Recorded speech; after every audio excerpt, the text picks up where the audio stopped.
Todavía pasaron pocas horas de las elecciones del domingo y queremos seguir profundizando en distintos tipos de facetas o análisis, visiones de algunos de los resultados que estos arrojaron. Ya está con nosotros en estudio Jorge Gandini, diputado nacionalista. Bienvenido. Con un gusto estar con ustedes aquí, con mucho gusto. Bien, hay varios temas. Uno que tiene que ver con la papeleta por la reforma constitucional que se plebiscitó el domingo. También sobre cuál será la estrategia del Partido Nacional de cara a la segunda vuelta electoral. Algunos de los puntos que tenemos en esta presentación. Además de las elecciones nacionales y la conformación del Parlamento, otra de las novedades del domingo fue que la reforma constitucional propuesta por el senador blanco Jorge Larrañaga en materia de seguridad no alcanzó los votos necesarios para su aprobación. 1.100.000 personas votaron por la reforma constitucional, lo que representa el 46,7% de los votos emitidos. Fue mayoría en 14 departamentos, salvo en 5, Montevideo, Canelones, San José, Colonia y Soriano. Más de 8 de cada 10 votantes nacionalistas ensobró la papeleta, similar a los votantes de Cabildo Abierto, según algunas proyecciones. Si bien quedó por el camino la iniciativa de 4 puntos, que incluía la creación de una Guardia Nacional con efectivos militares, la habilitación de allanamientos nocturnos, el cumplimiento efectivo de penas y establecimiento de la prevención preventiva revisable para ciertos delitos, la seguridad pública fue tema de campaña y sigue siendo una de las prioridades de los candidatos en pugna por la presidencia. Los promotores de la reforma denunciaron el domingo falta de papeletas por el sí en algunos circuitos de todo el país. Incluso presentaron la denuncia ante la Corte Electoral por la sustracción y rotura de papeletas. Para analizar el resultado del plebiscito, la denuncia de irregularidades y de las elecciones generales, Informe Capital recibe al senador electo por Alianza Nacional Jorge Gandini, actualmente diputado. Gandini asumirá su banca en la Cámara Alta tras la renuncia del intendente Carlos Moreira por la difusión de audios de una conversación privada donde el jerarca ofrecía la renovación de una pasantía a cambio de relaciones sexuales. Jorge, empecemos por la denuncia presentada en las últimas horas ante la Corte Electoral por el faltante y la destrucción de papeletas del sí en el marco del plebiscito que el domingo pasado se hizo en simultáneo con las elecciones nacionales. Como contexto, al comienzo del Informe Capital de hoy tuvimos a Pablo Klappenbach, uno de los ministros de la Corte Electoral, sí, que dijo que todavía no han tratado el asunto para saber qué ocurrió o dar con el hecho. ¿En qué se basa la denuncia? Bueno, la primera denuncia la hicimos en la mañana del propio domingo. Yo estaba un poco al frente en Montevideo del comando, desde el que manejábamos todo el tema de los delegados. Nuestros delegados eran delegados de la hoja de la lista 2004 y también del sí, porque fuimos sus promotores, por lo tanto nuestros delegados llevaban poderes para acreditar o renovar listas, pero también el sí. Y ya tipo 8:30, 9 menos cuarto de la mañana empezaron las llamadas de personas, de electores, diciendo que no había papeletas en su circuito, lo que no era creíble porque la Corte Electoral lleva 500 por cada uno de los circuitos, pero era así. En algunas mesas, la mesa receptora ponía en el circuito las 500 de entrada y alguien de malos hábitos se las llevaba todas. Claro. Y entonces había que recurrir rápidamente a los delegados de la zona para que repusieran. Pero esto a media mañana se empezó a generalizar y sobre el mediodía hicimos una denuncia genérica a la Corte Electoral porque las denuncias eran muchísimas. Ya en la tarde, a eso de las 6 de la tarde, ampliamos esa denuncia ya con circuitos concretos, más de 200, y con algunos materiales documentales, fotos, de lugares donde aparecían las papeletas, incluso algún video, tirados en una plaza, tirados en la calle, inmediaciones de circuitos, y algunos que incluso nos volantearon en la cara en los propios comités y nos tiraban de algún auto que pasaba rápido en la puerta de algún local, pero también capturas de pantalla de posteos que hacían algunos ciudadanos que después de votar mostraban las hojas que se llevaban, los fajos de hojas, o que con eso prendían el asado, o el fueguito que habían hecho, o recomendaban votar con mochila y llevarse las papeletas, etc. ¿Esto se localiza más en algún barrio? ¿Hay zonas más problemáticas? Fue desparejo, sí. ¿Montevideo o interior? En todos lados, todo el país. En algunos barrios en particular de Montevideo, en otros no hubo problemas. ¿En cuáles en particular o en qué áreas? Sí, yo recuerdo que había problemas en el Cerro, que hubo muchos problemas en Colón, Lesica, muchos. que hubo problemas en alguna zona de Camino Maldonado, en La Teja, Nuevo París, qué sé yo. Pero también puntualmente, sin problemas, había problemas de papeleta, sí, que no había en todo Montevideo. Y en el interior empezaron a llegar también las denuncias. Ahora nosotros volvimos hoy a ampliar la denuncia, la tengo aquí. Ya hicimos una recopilación de capturas de pantalla, hay muchísimas, donde gente sin ningún sentido fue haciendo la gracia de mostrar cómo se llevó las papeletas. Incluso dejamos un pendrive que se cargó en la corte con varios videos de gente que además de fotos se toma videos, o robándosela o saliendo con ellas. Ahí hay identidades de personas. Sí, total, entonces. por eso lo incorporamos y eso constituye a nuestro juicio un delito. Y por lo menos lo que hablamos con algún ministro, esto tendrá que ser objeto de denuncia de la Corte Electoral. Ah, lo instrumenta la Corte, eso no lo puede hacer Bueno, la si coordinadora no, de Vivir Sin Miedo. a ver, si no lo hace la Corte, lo hacemos nosotros. Ajá. Pero preferimos que las instituciones actúen. Nosotros acá no estamos cuestionando el acto electoral ni el resultado. Estamos documentando lo que pasó en todos lados. No le voy a decir la cantidad de anécdotas y cuentos que tenemos del interior, de nuestros propios delegados, de cosas que pasaron y no se documentaron, de esos episodios donde la mesa reponía, alguien entraba a votar y el que iba después salía y decía, no hay papeletas, y la mesa decía, les acabamos de poner. Bueno, el que se fue recién se la llevó, era ¿Y usted obvio. considera que hay algún operativo? Porque en algún momento ha dicho que puede haber algún operativo. Sí, ¿Lo adjudica a cuestiones individuales o considera que puede haber alguna organización política o partido atrás? No fue casual, no fue aislado. Tenemos además algunos documentos que demuestran que hubo una cierta coordinación y estímulo a que esto sucediera. No nos da para acusar a ningún partido político, quizás fue parte de la manija general que algún sector se dio, que llegó al punto de no entender que este es un acto democrático en donde la gente tiene el derecho a elegir. Ya votar la reforma implica un acto activo, volitivo. Por cualquier razón que alguien no vote, sea porque no entiende, porque no controla la papeleta, porque no está de acuerdo, lo que sea, ya eso es un no. En una elección hay quien vota en blanco o anulado. Bueno, ese tipo de conducta ya acá es un no, porque el sí tiene que ser la mitad más uno de todos los que fueron a votar. Sacamos un 47%. Yo no creo, o no puedo decir que esto haya cambiado el resultado, pero sin duda incidió, porque muchísima gente no pudo votar. Van a llegar al extremo, pienso, de si se llega a confirmar algún delito electoral. En este caso, hoy la Corte estaba haciendo la consulta en algunos circuitos de Montevideo, de pedir que se pueda llegar a el extremo de que se vote de vuelta, se haga la consulta de vuelta, no. No lo estamos cuestionando, No lo está pero sí le cuestionando. estamos diciendo aquí, en el último párrafo de la carta o de la ampliación de denuncia que hoy presentamos, y se lo quiero leer, dice, estos lamentables episodios nos producen una especial preocupación en virtud de la próxima celebración de la instancia del balotaje, donde la ciudadanía deberá expresarse mediante un mecanismo de similares características. Votará una de dos papeletas y cuando igualmente corresponderá a esa institución la provisión y reposición de las papeletas a efectos de garantizar el cumplimiento de la voluntad ciudadana. El balotaje es muy parecido. No hay listas, hay solo dos papeletas con las fórmulas del mismo tamaño, en blanco y negro, sin ningún distintivo ni partidario ni de colores. Y es eso lo que se vota. Y quien provee las papeletas es la Corte Electoral que las debe asegurar, igual que lo debió hacer ahora. Y ahora se quedó sin papeletas. Nosotros conocemos algunos departamentos donde la Junta Electoral llamó a nuestros compañeros, a nuestros locales, a ver si tenían papeletas a mitad de jornada, porque se les habían acabado de tanto reponerlas. Igual siempre es recomendable. Entonces, claro, entonces nuestros administrarlas de otra manera, compañeros quizás. sacaron las que tenían para reponer como delegados de las que habíamos impreso nosotros y las llevaron a la Junta Electoral. Esto no puede pasar, no puede pasar. Lamentablemente nos superó a todos, a la Corte Electoral y a nosotros, que nuestros delegados tampoco estaban preparados para un operativo de esa naturaleza y nosotros tuvimos que ir a llevarle a nuestros delegados porque se les acababan las que tenían para reponer, porque en algunos lados había que reponer cada media hora. No nos puede pasar en el acto electoral, esto es lo que estamos diciendo.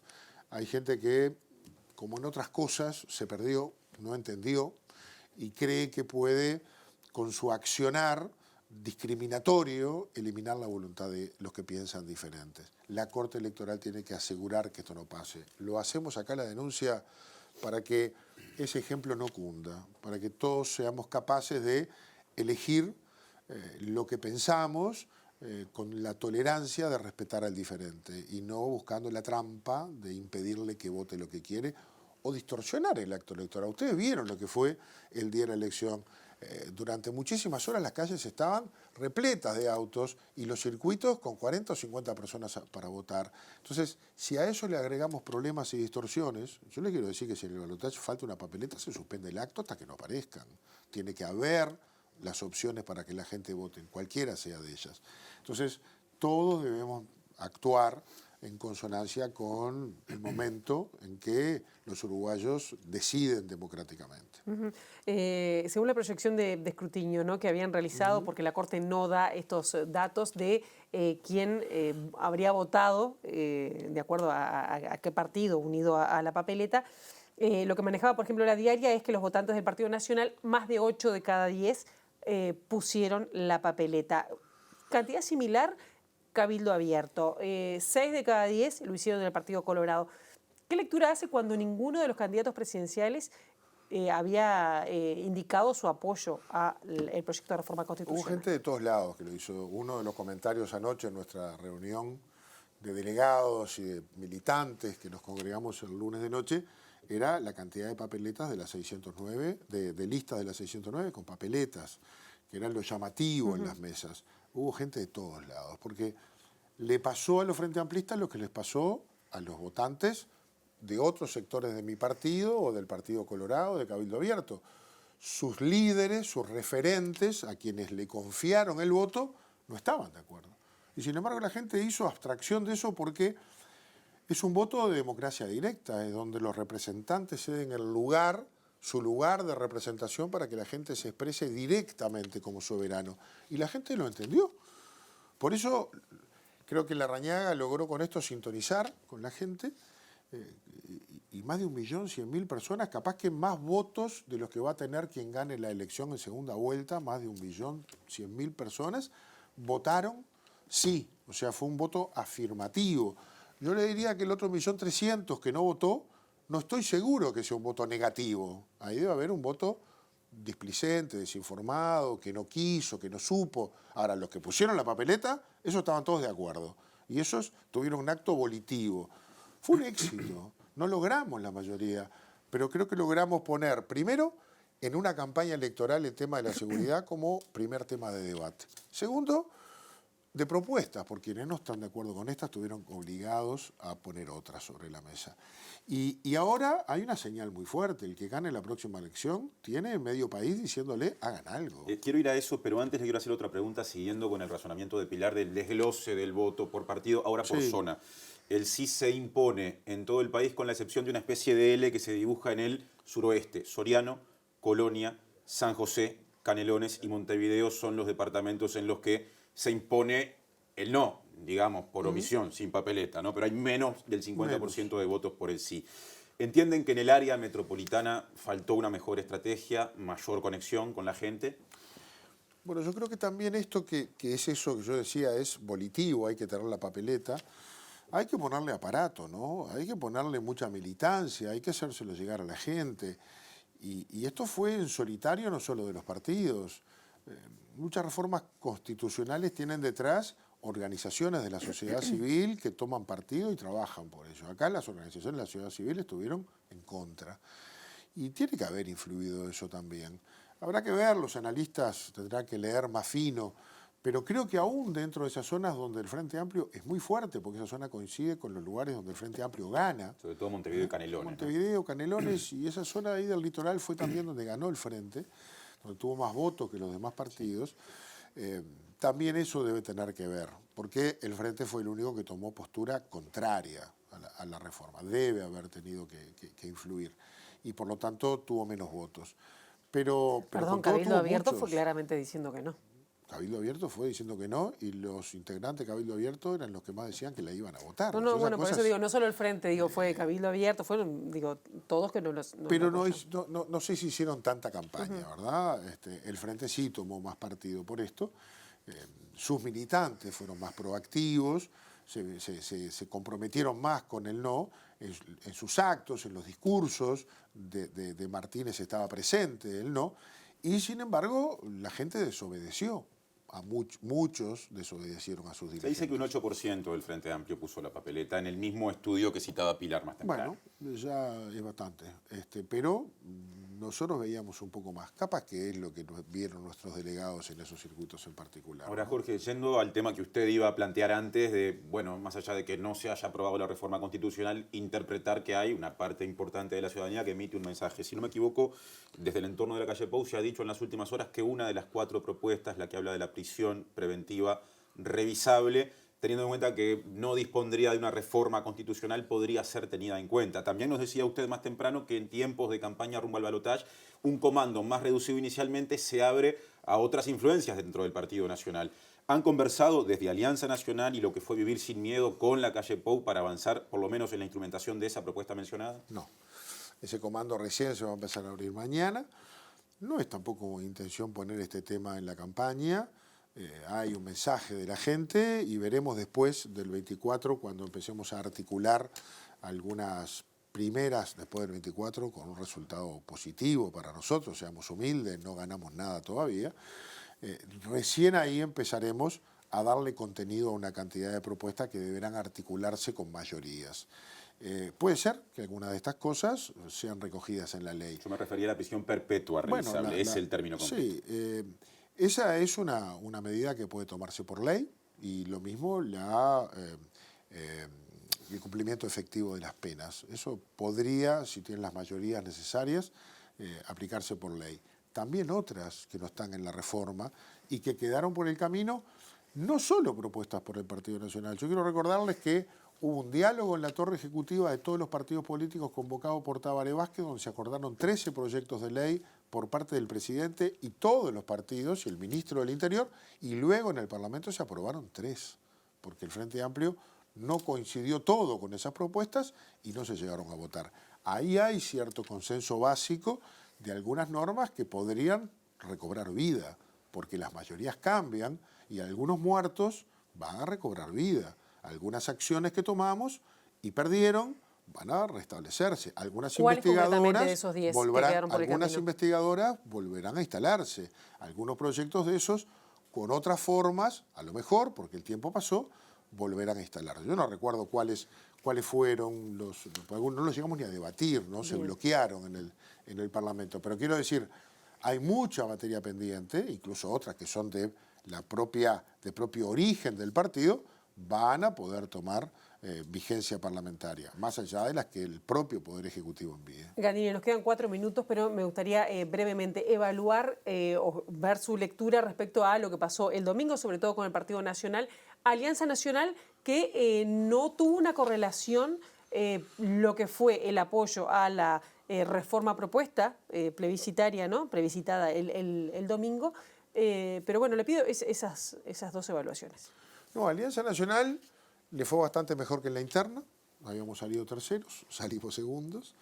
Duplicamos nuestra votación, o sea, crecimos más que el promedio del partido. Obtuvimos 2 senados, varios diputados. No como en la elección pasada, pero bastante mejor que en la interna. Obviamente, muy lejos de la reforma, porque con muchísimo respeto manejamos estas 2 variables de modo independiente. Imprimimos millones de papeletas con las que surtimos a todo el que nos pedía. Venían partidos políticos, sectores de partidos, secretarios de candidatos, venían del Comité del Frente del Barrio, venían de todos lados a pedir porque la gente pedía. ¿De comités de base del Frente Amplio? Claro, porque mano a mano, si me la piden, se la tengo que dar. Entonces, había gente que pedía muchas listas y nuestro compañero decía, está saliendo bárbaro la lista. No, lo que pasa es que le sacaban la papeleta de adentro. ¿Qué papel quiere tener, y dale nomás, ¿Qué papel quiere tener Alianza en el gobierno que viene si gana el Partido Nacional?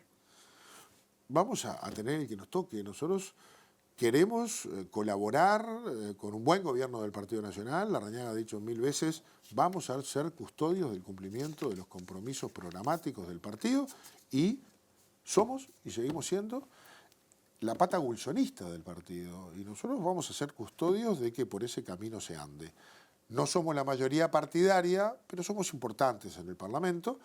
Y no somos la mayoría partidaria, pero hemos sido importantes para que el partido tuviera esta posición competitiva en la segunda vuelta. Tenemos un muy buen diálogo con todos los sectores y lo tenemos muy bueno con Luis Lacalle Pou, que es muy abierto y receptivo, o sea que creemos que vamos a tener la influencia natural de un grupo político que tiene identidad propia. En una entrevista radial que le hicieron poco antes de las elecciones llamó la atención por lo menos la frase elegida para el titular cuando usted decía no tener mayor conocimiento de este proyecto de ley de urgente consideración, que si Lacalle Pou llega a la presidencia, ya dijo, será enviarlo al Parlamento una de sus primeras decisiones. ¿Cómo van a trabajar al respecto de conocer los detalles de un gobierno que va a tener o va a tratar de tener a todo el Partido Nacional por detrás de Lacalle Pou? Todo lo que dije en esa entrevista lo dije con Álvaro Delgado al lado. Sí, estaba Delgado también. Y lo dije en un contexto. La ley de urgencia es un instrumento muy útil para el partido que gana poder utilizar el tiempo que va entre marzo y agosto. En agosto todo lo consume la ley de presupuesto quinquenal. Ahí entra la ley y el Parlamento se concentra en eso porque es una ley que no solo fija el presupuesto para cada uno de los 5 años y para el quinquenio globalmente, sino que contiene una cantidad de otros aspectos que no son necesariamente presupuestales. ¿Y por qué los contiene? Porque se aprueban 90 días. Entonces ese tiempo se aprovecha por cualquier gobierno para sacar allí cosas que necesita. Ahora, hasta agosto ¿qué hay? Y muy poca cosa. Entonces la ley de urgencia nos concentra en una ley que es como la de presupuesto, tiene plazo, y ahí tienen que ir temas que están en el programa, pero que necesitan ser aprobadas con urgencia, probablemente de distintas temáticas. Yo no conozco eso. ¿Por qué no lo conozco? Porque está en el ámbito técnico elaborándose. Después va a pasar, después del 24 de noviembre, si es que ganamos, a un ámbito de consideración política entre mi partido, pero también con otros. Y ahí veremos cuál es su contenido definitivo, porque más allá de lo que los técnicos hagan, tendrá que pasar por el tamiz político para ver cuántos votos tiene o qué modificaciones requiere para obtener los votos necesarios para ser aprobada en ese plazo perentorio. Así que el verano nos va a encontrar negociando y trabajando esa primera ley que va a ser muy importante. Bien, vamos rápidamente al caso Moreira por esto que le voy a decir. Usted ingresa al Senado tras la renuncia que hace el Partido Nacional el intendente de Colonia, Carlos Moreira. ¿Ya está aceptada la renuncia? ¿En qué consideración está en este momento su ser electo como senador? Moreira toma una decisión que fundamenta en no perjudicar al Partido Nacional faltándole 7 u 8 días para la elección. Y en ese sentido renuncia al partido y renuncia a su proclamación de resultar electo en la lista al Senado. El Partido Nacional se reúne su directorio, yo lo integro, el domingo a las 9 de la noche. Es una reunión extraordinaria por la gravedad o importancia del tema. ¿El domingo posterior a la revelación de los audios, digamos? El domingo antes de las elecciones. Antes de las elecciones. elecciones. Fue ahí. Exacto, una semana antes. Sí, una semana antes.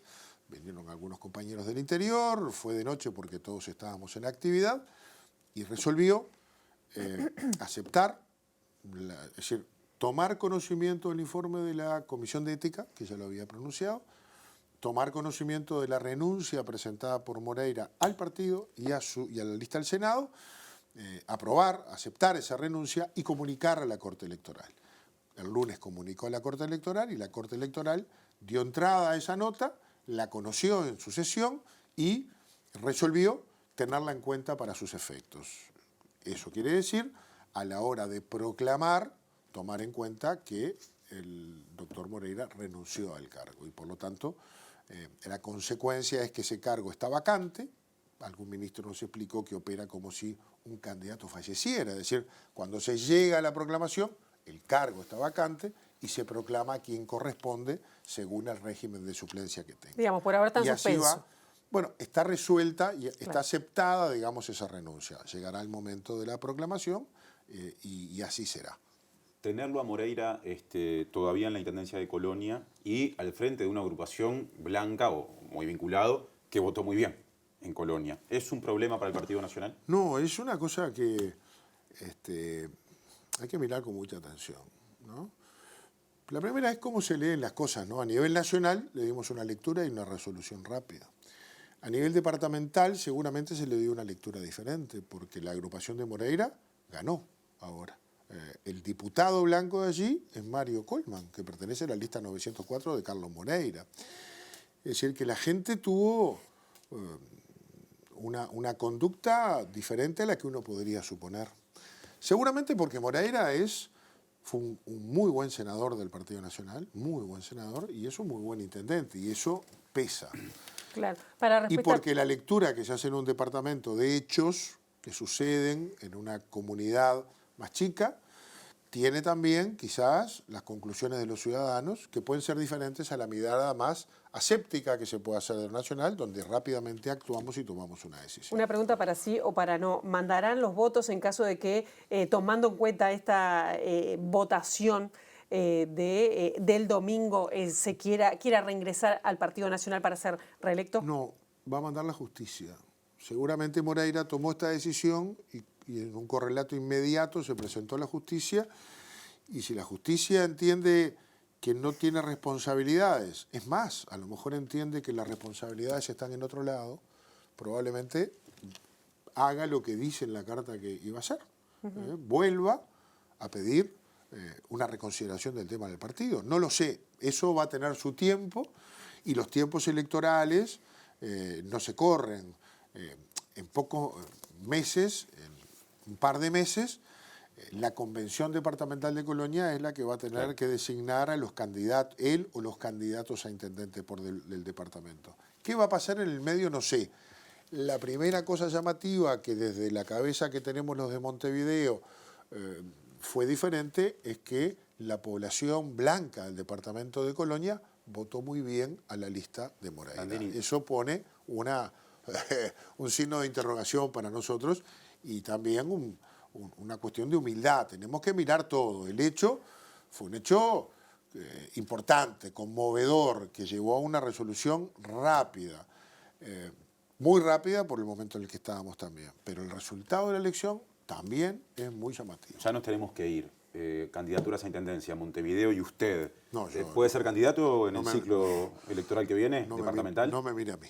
¿No va a ser candidato? ¿Lo dice así tajantemente? Hace mucho tiempo. Está decidido. Está decidido. Me hubiera encantado, pero para eso hay que prepararse durante mucho tiempo. Lo hice en la pasada, mi partido legítimamente tomó una decisión diferente, no lo hice en esta, empecé a trabajar a nivel nacional, rearmé, reformé o reagrupé el Movimiento Nacional por la Patria, que es el que nací con Wilson, marcamos nuestros votos en la interna, apoyamos a Larrañaga y aquí estoy, elegí otro camino.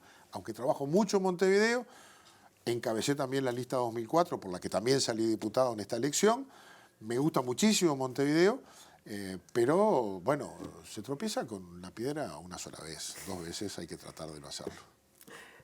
Jorge Gandini, gracias por estos minutos en Informe Capital. Con muchísimo gusto. Hasta la próxima.